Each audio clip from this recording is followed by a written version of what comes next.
Hi friends, welcome back to tech railway. తెలంగాణకి మరో Vande Bharat express train, అది కూడా ప్రస్తుతం ప్రయాణిస్తున్న రూట్ కాకుండా కొత్త రూట్లో వందే భారత్ ఎక్స్ప్రెస్ ట్రైన్ అనేది ఈ తెలంగాణ ప్రాంతాల ప్రజలకి అందుబాటులోకి రానుంది. దేశం మొత్తం మీద 54 వందే భారత్ ఎక్స్ప్రెస్ రైళ్ల వరకు అందుబాటులోకి వచ్చినా కూడా ప్రస్తుతం ఈ వందే భారత్ ప్రయాణించే రూట్లో ఒక్క వందే భారత్ ఎక్స్ప్రెస్ ట్రైన్ కూడా ఇప్పటి వరకు ప్రయాణించలేదు. తెలంగాణ వాసులు ఇక్కడ సిరిపూర్ కాగజ్ నగర్, ఈ పెద్దపల్లి, ఈ రామగుండం ప్రాంతాల ప్రజలు ఎప్పటి నుండో వందే భారత్ ఎక్స్ప్రెస్ ట్రైను మా ప్రాంతాల గుండా ప్రయాణించాలని కలలుగంటున్నారు. ఎట్టకేలకు నాగ్పూర్ నుండి సికింద్రాబాద్, సికింద్రాబాద్ నుండి నాగ్పూర్ వయా కాజీపేట్ మీదుగా వందే భారత్ ఎక్స్ప్రెస్ ట్రైను ప్రజలకి అందుబాటులోకి రానుంది. సెప్టెంబర్ 14వ తారీఖున ప్రధానమంత్రి గారు వర్చువల్గా దేశం మొత్తం మీద 14 వందే భారత్ ఎక్స్ప్రెస్ రైళ్ళని ప్రారంభించబోతున్నారు. అందులో మన తెలంగాణ నుండి నాగ్పూర్, ఇక్కడ సికింద్రాబాద్ నాగ్పూర్ మధ్యలో వందే భారత్ ఎక్స్ప్రెస్ ట్రైన్ అనేది ప్రజలకి అందుబాటులోకి రానుంది. కాజీపేట మీదుగా ఇప్పటికే 2 వందే భారత్ ఎక్స్ప్రెస్ రైళ్లు ప్రయాణిస్తున్నా కూడా కాజీపేటలో ఈ రైళ్లకి స్టాప్ అనేది లేదు. అలాగే కాజీపేట నుండి ఈ సిరిపూర్ కాగజ్ నగర్, ఈ రామగుండం సెక్షన్లో ఇప్పటి వరకు ఒక్క వందే భారత్ ఎక్స్ప్రెస్ ట్రైన్ కూడా ప్రవేశపెట్టలేదు. సికింద్రాబాద్ నాగ్పూర్ మొదటి వందే భారత్ ఎక్స్ప్రెస్ ట్రైన్గా చెప్పుకోవచ్చు. ఈ ప్రాంతాల గుండా ప్రయాణించి అలాగే కాజీపేటలో ఆగే రైలు, ఈ రైలు 14వ తారీఖున తన ఇనాగ్రల్ని కంప్లీట్ చేసుకొని 15వ తారీఖు నుండి పూర్తిగా ప్రజలకి అందుబాటులోకి వచ్చే అవకాశం అనేది ఉంది. ఈ ట్రైన్ని సికింద్రాబాద్కి కాదు నాగ్పూర్కి కేటాయించారు.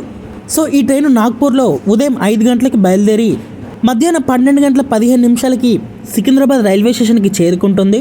సికింద్రాబాద్లో క్లీనింగ్ ప్రాసెస్ అనేది కంప్లీట్ చేసుకొని మధ్యాహ్నం 1 గంటకి సికింద్రాబాద్ నుంచి బయలుదేరి ఈ ట్రైన్ రాత్రి 8 గంటలకి తిరిగి నాగ్పూర్కి చేరుకుంటుంది. మార్గం మధ్యలో ఈ ట్రైన్కి ఈ స్టాప్స్ అనేవి ప్రస్తుతానికి ఇవ్వడం జరిగింది. ఇది ఆఫీషియల్గా వచ్చిన ప్రెస్ నోట్ కాదు, అన్అఫీషియల్గా అందుబాటులో ఉన్న ప్రెస్ నోట్ మాత్రమే. ఇంకా ఆఫీషియల్గా ఈ ట్రైన్ గురించి అప్డేట్ అనేది రావాల్సి ఉంది. ఈ నోట్లో ఉన్న ప్రకారం చూసుకుంటే ఈ ట్రైన్కి సికింద్రాబాద్ దాటిన తర్వాత కాజీపేట్ తెలంగాణలో మేజర్ రైల్వే స్టేషన్. సో ఇప్పటివరకు ఇక్కడ వందే భారత్కి స్టాప్ లేదు. ఇదే మొదటి వందే భారత్ ఎక్స్ప్రెస్ ట్రైన్గా చెప్పుకోవచ్చు. ఈ కాజీపేట్ దాటిన తర్వాత గ్రాండ్ ట్రాక్ సెక్షన్లోకి ఎంటర్ అవుతుంది. తర్వాత స్టాప్ వచ్చేసి రామగుండం అనేది అత్యంత కీలకమైన ప్రాంతంగా చెప్పుకోవచ్చు. వివిధ రకాల వలస కార్మికులు, వివిధ ప్రాంతాల నుండి ప్రయాణించే ప్రయాణికుల సంఖ్య అనేది ఈ రామగుండానికి ఎక్కువగా ఉంటుంది.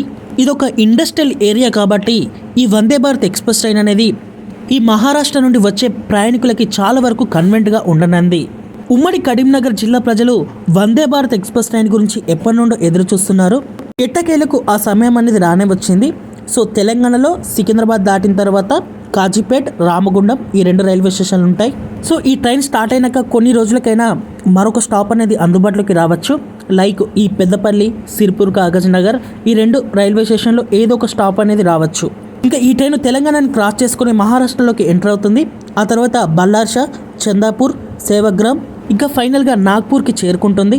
సికింద్రాబాద్ నాగ్పూర్ మధ్యలో దూరం వచ్చేసి 578 కిలోమీటర్లు. ఈ 578 కిలోమీటర్లు ప్రయాణించడానికి ఈ వందే భారత్ ఎక్స్ప్రెస్ ట్రైన్ నాగ్పూర్ సికింద్రాబాద్ మధ్యలో 7 గంటల 15 నిమిషాల సమయం అనేది తీసుకుంటుంది.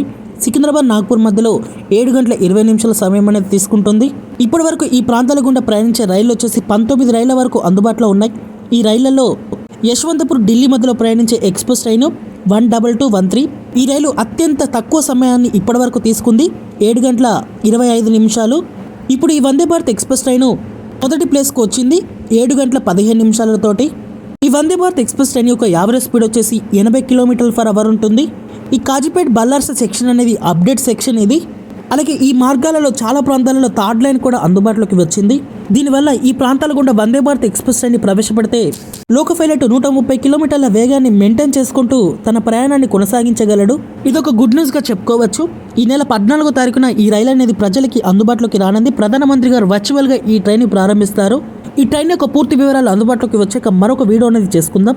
ఓకే ఫ్రెండ్స్, తెలంగాణ ప్రాంతానికి ఈ ట్రైన్ అనేది అందుబాటులోకి రావడం మీద మీ అభిప్రాయాన్ని కామెంట్ చేయండి. అలాగే మరి ఏదైనా స్టాప్ ఇస్తే బాగుంటుందని మీరు అనుకుంటున్నారో అది కూడా కామెంట్ చేయండి. ఓకే ఫ్రెండ్స్, మరిన్ని మోర్ రైల్వే అప్డేట్స్ కోసం మన ఛానల్ని ఫాలో అవ్వండి. Thank you for watching. Have a nice day.